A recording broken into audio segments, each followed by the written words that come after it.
What's going on, everybody? Quick update I wanted to give you guys. You can see on the screen here. I wanted to touch on the Trump administration stopping the CFPB. This is something that's going to affect all of us in the financial world. So now let's look into this. So last week we talked about the $1.8 billion Lexington Law case where a lot of people got money because of how Lexington Law was behaving. The CFPB came in, made them pay $1 billion in fees back to consumers. Well, that same organization that just gave us checks a few weeks back has just now been shut down, at least temporarily, hopefully, by the Trump administration. On this channel, we talk about the CFPB pretty much on a regular basis. And the reason for that is because they have been the one agency that has literally been fighting on behalf of consumers against big banks and financial institutions. Think about this, the Wells Fargo fake account scandal.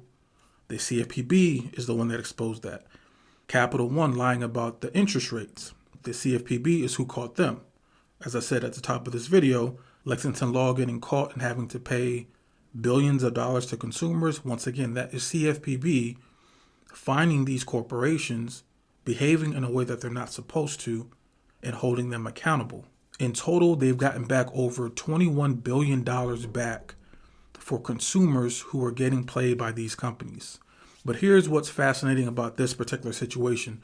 They've not just closed down the CFPB building, they've closed down and deleted their social media, they shut down their systems, and told employees they can't go back to any of their work tasks. And they're also trying to cut off the agency's funding completely.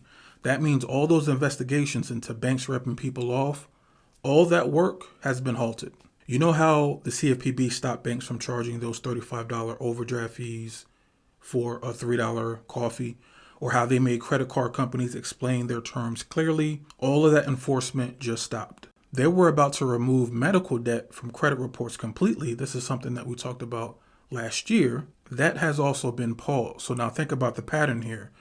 They identified a systemic problem, which is the medical debt unfairly destroying people's credit scores. They found a solution, but now that solution is on hold indefinitely. After the 2008 financial crisis, when all these predatory loans crashed the economy, Congress created the CFPB specifically to protect regular people from getting played by these financial institutions. They are literally the only agency focused solely on making sure banks and lenders play fair. But here's what I want to focus on.